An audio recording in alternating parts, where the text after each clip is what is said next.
আচ্ছা, আপনার বাজেট যদি কিনা 10,000 টাকার নিচেই হয়ে থাকে এবং এরকম প্রাইস পয়েন্টে খুবই সুন্দর একটি স্মার্টফোন চান, যার ডিসপ্লেতে থাকতে হবে আবার পাঁচল কাট আউট, এবং এই প্রাইস পয়েন্ট আমরা যা যা চাই তার সবকিছুই ধরুন আছে, তাহলে বলবো এই ভিডিওটা আপনি কন্টিনিউ করতেই পারেন। কথা বলছিলাম আমাদের দেশি ব্র্যান্ড সিম্ফনির অত্যন্ত জনপ্রিয় সিরিজের একটি স্মার্টফোন নিয়ে, সিম্ফনি Z70 নিয়ে। তো স্মার্টফোনটি হ্যাঁ দেখতে কিন্তু বেশ সুন্দর, রিয়ার প্যানেলটা একদম গ্লাস গ্লাস ভাইব দেয়, মনে মনে সেই গ্লাস হলেও এটা আসলে প্লাস্টিকেই তৈরি, এবং ফিঙ্গারপ্রিন্ট মারাত্মক রকমের ম্যাগনেট। আপনি এর সাথে অবশ্যই কেসটা ব্যবহার করবেন, অন্যথায় দেখবেন যে ঘষতে ঘষতে আপনি সারাদিন টাইপ পার করে দেবেন এতেই। আচ্ছা, প্রয়োজনীয় পোর্টস অ্যান্ড বাটন না সবকিছুই আছে, মানে সবকিছুই আছে, ইভেন সেকেন্ডারি নয়েজ ক্যান্সেলেশন মাইকও আছে। আবার এর যে হোম বাটনটা, এটাই ফিঙ্গারপ্রিন্ট স্ক্যানার হিসেবে ব্যবহার হবে, ফাস্ট এবং অ্যাকুরেট। খুব একটা ডিলে পাইনি, একটু ডিলে তো আছেই, বাট চলে আর কি। রিয়ার প্যানেলের ক্যামেরা মডিউলের এই সেটআপটা একেবারেই কমন ছিল, খুব একটা নতুন কিছু এখানে ছিল না, বাট হ্যাঁ রিয়ার প্যানেলটা দেখতে গ্লাস গ্লাস একটা ভাইব দেয়, যেহেতু সুন্দরই লাগবে।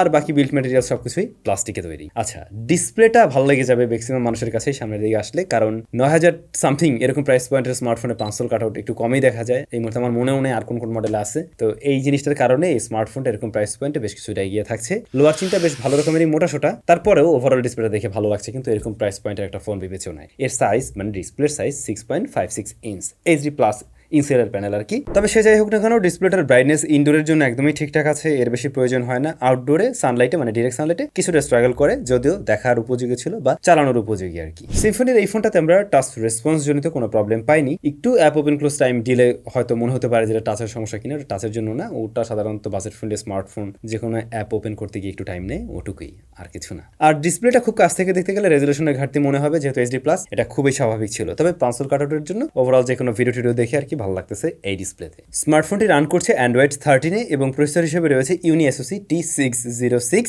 যা খুবই কমন একটি প্রসেসর এরকম প্রাইস পয়েন্টের জন্য। এবং এই স্মার্টফোনে আমরা র্যাম পেয়ে যাচ্ছি 4GB, সেই সাথে রয়েছে 64GB স্টোরেজ। তো আমি এখানে বলবো ওরা যদি 128GB স্টোরেজটা দিতে পারতো, তাহলে কিন্তু এই স্মার্টফোনটা থেকে আমরা আরো একটু বেটার রেজাল্ট পেতাম লং রানে গিয়েও। মানে স্টোরেজ আটকে ফেললে যে প্রবলেমটা হয় বাজেট ফ্রেন্ডলি স্মার্টফোনগুলো বেশ কিছুটা স্লো হয়ে যায়, যে কোনো ফোনে স্টোরেজ যত আটকে ফেলবেন ইন্টারনাল, তত দেখবেন স্লো করতে থাকে। তো আরেকটা স্টোরেজ থাকলে আমাদের জন্য সুবিধা হতো। আমি আপনাদের জন্য সাজেশন দিব, এটার সাথে একটা ভালো মানের মেমোরি কার্ড ব্যবহার করে ওটাতে ডেটা রাখলে তখন গিয়ে দেখবেন যে এই ফোন লং রানেও বেটার রেজাল্ট দিচ্ছে। এই 4GB র্যামের ফোনে আমরা খুব বেশি ভারী অ্যাপ্লিকেশন নিয়ে একটা টাইম কাজ করতে পারছিলাম না। একসাথে আপনি 2 থেকে 3টা 4টা অ্যাপ্লিকেশন নিয়ে কাজ করতে পারবেন, লাইটার অ্যাপ্লিকেশন হলে সুবিধা, বাট ভারী অ্যাপ্লিকেশন হলে কিন্তু অনেকগুলোই মাঝে মধ্যে ক্র্যাশ করতে পারে। তবে অ্যাপ কখনো ক্র্যাশ করতে দেখিনি, ফ্রিজ হয়ে যাওয়া, আটকে যাওয়া, বা ফোন বন্ধ হয়ে যাওয়া, গরম হয়ে বন্ধ হয়ে রিবুট নেওয়া, এই ধরনের প্রবলেম ফেস করতে হয়নি এই ডিভাইসে। অ্যাপ ওপেন ক্লোজে একটু টাইম নেয়, যেটা আমার মনে হয়েছে এরকম প্রাইস পয়েন্টের একটা স্মার্টফোন হিসেবে এটা ঠিকই আছে। গেমিং টেমিং এর প্রসঙ্গে আসলে না, এই ফোন দিয়ে তো আসলে গেমিং করার ফোন না, এটা তো আপনিও বুঝতে পারতেছেন। এটাতে আপনারা বেসিক গেমিং করতে পারবেন, আপনারা এটাতে 2D গেমগুলো চালাতে পারবেন,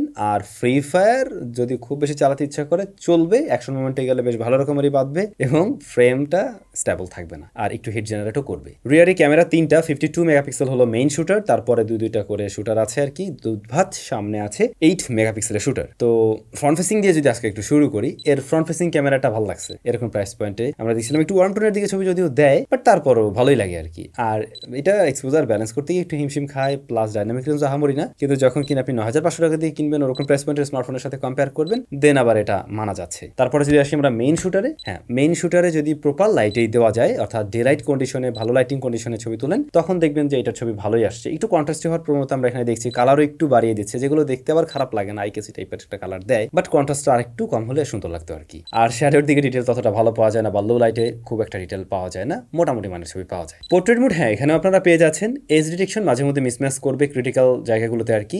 আর মেইন সাবজেক্টকে একটু ওয়ার্ম টোনের দিকে নেয়, একটু সফটও করে, চলে আর কি। তারপরেও ভিডিও রেকর্ড করা যায় সর্বোচ্চ 1080p 30fps এ। ভিডিও খুব একটা ভালো ছিল না, বেশ ভালো রকমের শেখে ফিল পাবেন, আর এক্সপোজার ব্যালেন্সে কিছুটা ইস্যু আছে। স্পিকার বটম ফায়ারিং সিঙ্গেল, এবং এটার লাউডনেস ভালোই পাওয়া যায়, ফুল ভলিউমে এই স্পিকারও একটু ডিস্ট্রশন দেয়, তবে সাউন্ডটা মনে হচ্ছে একটু বক্সি টাইপের কোনো একটা বক্স থেকে বের হচ্ছে, আর একটু ক্লিয়ার সাউন্ড হলে ভালো হতো। এবং এর যে ইয়ারপিসের সাউন্ড, এইটা আবার ঠিকঠাক পেয়েছি, জাইরোস্কোপ সেন্সর এটাতে নেই, যা সিম্ফনি অবশ্যই দিতে পারতো, আশা করছি আগামীবার মনে করে একটা দিয়ে দেবে আর কি অন্য মডেলে। আর হচ্ছে ব্যাটারি, এই স্মার্টফোনে রয়েছে 5000 mAh এবং 10 ওয়াটের চার্জার। তো এই জায়গাটা আবার এরকম প্রাইস পয়েন্টের জন্য স্ট্যান্ডার্ড আছে, মানে 9500 টাকায় আর কি। ব্যাটারির ব্যাকআপ ভালো, খারাপ না, একদিন প্লাস টাইম আপনি ইজিলি চালাতে পারবেন, হেভি ইউজার হয়ে থাকলেও সমস্যা নেই। সিম্ফনির এই ডিভাইসের দুর্বলতার জায়গা বলতে গেলে স্টোরেজটা একটু বড় হতে পারতো, 128 GB হলে আমাদের জন্য একটু সুবিধা হতো, অবশ্যই লং রানে ভালো পারফরমেন্স করতে পারতো এই ডিভাইসটা। আর জাইরোস্কোপ সেন্সরটা থাকা উচিত ছিল এই ডিভাইসে। এর বাইরে যা মোটামুটি আছে তাতে করে কিন্তু সে ভালো জায়গায় আছে বলতে হবে, বিশেষ করে এটার পাঁচল কাটআউট ডিসপ্লের জন্য, এবং এইটার রিয়ার প্যানেলটা দেখতে বেশ সুন্দর এবং ডিসেন্ট একটা পারফরমেন্স দিচ্ছে। এই যে প্রসেসরটা রয়েছে, এই প্রসেসরটা আরেকটু দামি ফোনেও পাই, আবার এরকম বাজেটেও পাই, তো সেই হিসেবে এটাকে মেনেই নিলাম আমরা, এই আর কি।